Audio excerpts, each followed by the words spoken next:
Support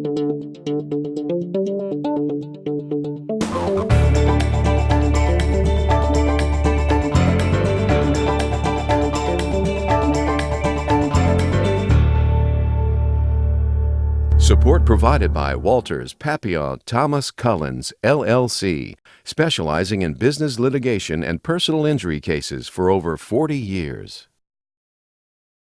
The plan that we have that moved out of the House today, and a plan that is funded, will allow us to stabilize higher education, fully fund the TOPS program, fund GO grants, at an 8% increase over last year, and by the way, the largest amount for need-based GO grants in our state's history.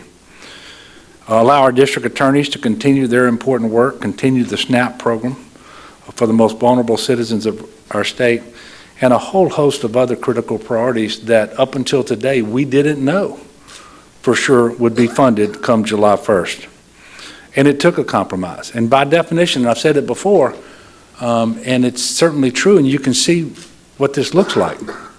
When you compromise, you accept some things you don't want in exchange for getting some things that you do want. And so while you're happy you can get there and you solve the immediate crisis and you bring about some resolution, you're not ecstatic because you think you could have done better.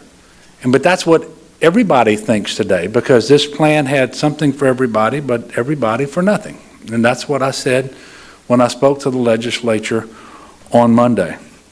But I want you to think about things in total. We are going to fund our most critical priorities. And there are going to be some other things that we need to do that we're not going to get around to this year. But I'm confident we're on a much better path. But at the same time, the net reduction in the tax burden of the state of Louisiana from this year to next is now 597 $597 million. So it's right at $600 million net reduction in the tax burden of the state of Louisiana from this year to next. But because of the strategic cuts rather than the catastrophic cuts, because of the efficiencies that we're creating, and because of the savings that we continue to find and work very hard to generate, especially out of the Medicaid expansion, we are able to do this where we can fund our most critical priorities. And so for those reasons, I stand before you really optimistic about our state going forward, that we are now in a position to continue the momentum that we have enjoyed, where our unemployment rate is almost 2 full percentage points lower than it was when I became governor, where we had the U.S. Department of Labor announce recently we've got more people working in Louisiana than at any point in our history, where we know that last year the unemployment in our state declined more than any other state in the nation. Let me say that differently because I saw Melinda look at me. No other state in the nation had an unemployment rate decline that was greater than ours. I think there was one or two that was right there close. We continue to land economic development deals. And by the way, the key to that is a sustained commitment to stabilizing higher education. Because investors are going to put their money where they know they can be successful, and they cannot be successful today without trained, educated, skilled employees. That's what education does for you. That's what higher education does for you. And so we literally have to maintain that commitment if we want to create the opportunity that we want for our kids and grandkids. And that's what excites me most as I come before you. The plan that left out of the House today and went to the Senate for the second time in a decade funds higher education without a cut and fully funds the TOPS program. That's exactly what we needed to do. And I'm so proud that we were able to get it done. And I do want to stop for a moment and just thank the legislature and all the individual members of the legislature and the leadership. Many are in this room, but it is not easy. But at the beginning of the day this morning, I had a very good meeting with the Speaker and others in my office, and we were able to come to an agreement and then go out and in a few hours really put it together. And it just shows what can happen when we are Louisianans first and foremost. I always knew that it was possible. It eluded us several times in the past, but we were able to get that done. Now, the Senate has the revenue bill, the Senate has the appropriations instrument. They get to look at those instruments and potentially change them as well. But there is no doubt that the hardest step in the process was taken today. The one that has been so difficult to make happen in the past, that happened today. So I'm excited about where we are from that perspective. I'm excited that I'm looking over here at all these young people, and I can feel better today about your future and our state. And I'm looking forward to the 7 years of stability that we're going to get. Think about that. We have lacked that for so long. 7 years of stability should come forth from the action taken by the House of Representatives today. It is my hope, it's actually my expectation, that we will come off of the negative watch list by our credit rating agencies that have kept us there because we have had a piecemeal ad hoc approach to our finances, and that eventually they will see that we are in fact moving forward in a much more responsible, prudent manner, and they will actually start to upgrade our credit rating. And every time they do that, it costs us less money to service the debt that we have already incurred. And that money can actually be invested in our priorities. So we've still got some work to do here in this special session. We're not over the goal line yet, but we're so much closer to it today as a result of the work in the House of Representatives. And so I want to thank them again. And there's many of the House members who are here. And thank you all very much. I've got members from both parties, and I really appreciate all of them. So we can take a deep breath and then come back to work tomorrow in the Senate. And then we're on a pace now that we should end this thing Sunday night. The Senate should send the instruments back on Sunday night. Hopefully the House will be in a mood to concur. We'll all go home. And as much as I love the legislature, I have no intention of calling you back before you come April next year for the regular session. So with that, I'll take a few questions. Yes, sir. It does seem like the November Thanksgiving is too far away, right? Look, we still have some work to do, but obviously I give thanks, and I think we all should. You know, that we were able to come together and do something that is hard. I've said it before. I would much rather be the governor who came in to preside over a surplus of any size, but not the largest deficit in our state's history. But you have to take the situation as you find it and be realistic and do what is required, not what is easy.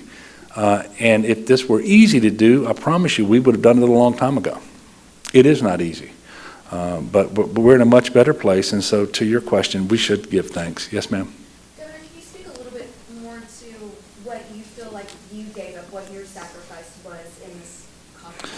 Well, look, it's pretty obvious. I came in saying that what we ought to do in order to adequately fund all of our critical priorities and set the stage going forward is to make sure that the REC forecasted general fund revenue stayed the same next year as this year. And that would require $648 million. And I don't have the precise figure for you today, but I think what we raised, rather than the 648, is about 540. So we're about $148 million below where I thought we ought to be. And so I think that sums up pretty clearly what I gave up in terms of the compromise. And as a result, look, we enter into the next budget year, and there are certain agencies that we know we're going to have to come back and do supplemental appropriations for next year because we are not budgeting appropriately for them, sufficiently for them. And you know, but at the end of the day, I think we're in a relatively good place. We're certainly in a much better place than we would have been had no part of the penny been maintained. But think about that again. I asked for 648. I think what we will have appropriated at the end of the day and is about $100 million less than that to fix our problem. Yes, ma'am. So since you've been elected, the budget debate, the tax debate has dominated discussions. Even the last year of your campaign, this was pretty much all anyone talked about. Yeah. I'm kind of curious if, assuming this is going to be in the rearview mirror and the tax gets passed, what you think now you can do with all this extra time? Seriously. Kind of lost track of what your agenda might be. Well, look, first of all, we've accomplished an awful lot aside from the fiscal issues, but the fiscal issues have dominated. There's no doubt about it, and they've required us to have a number of special sessions in addition to our regular sessions, one of which was fiscal in nature, where not a single structural tax reform got out of the House of Representatives, as you know. But we have done some great things. We have done the best, most comprehensive criminal justice reform, not just in our state's history. I would ask you to compare what we did last year with any state in the nation about criminal justice reform. As I stand before you at this podium, for the first time in decades, Louisiana is not the incarceration capital of the United States of America.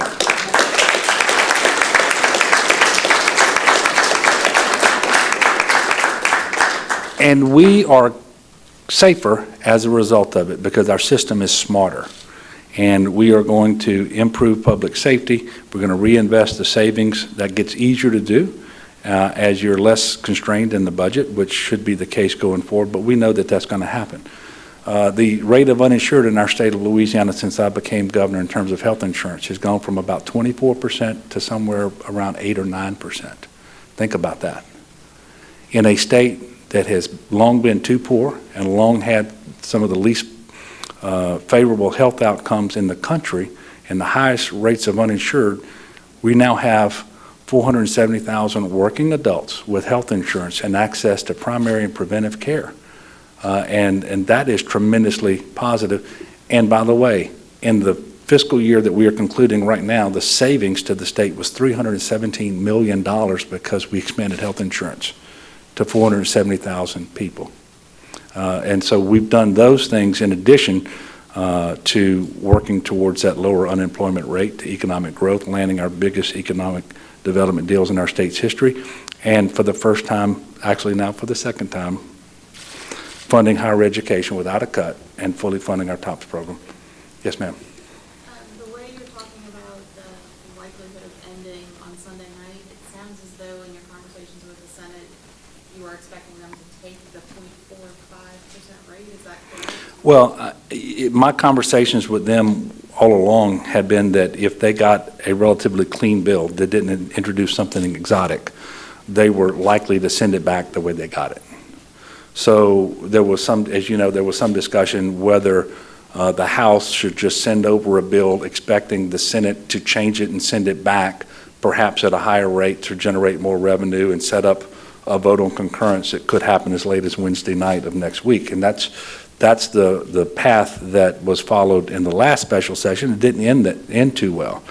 And so leaders of the Senate have been telling me for the last couple of weeks not to expect that to happen again. And so I expect that the Senate will pass the same revenue instruments, House Bill 10, that they got without changes and not require any action by the House when it comes back to them. And quite frankly, that's the long pole in the tent, to use some terminology that I used to use in the Army a lot, because that's the 70 vote instrument. The other is the budget, and typically there's more flexibility there because you need 53 votes, and we'll just see what happens with that one. Any other questions? Yes, sir. On a lighthearted note, would your next agenda be taking care of the baller situation outside? Keep losing cars. You know, I spoke to a representative today who I think was one of the last ones that happened to, and it's unfortunate. On your desk when you get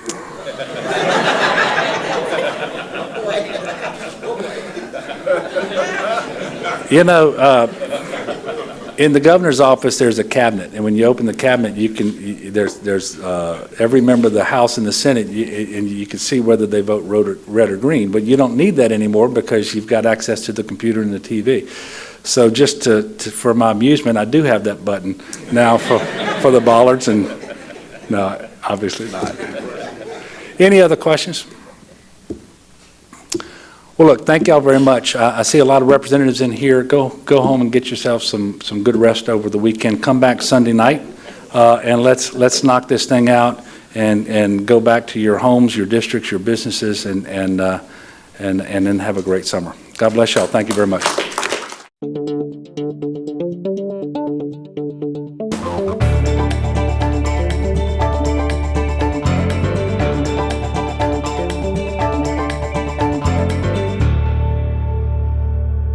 Support provided by Walters, Papillon, Thomas Cullens, LLC, specializing in business litigation and personal injury cases for over 40 years.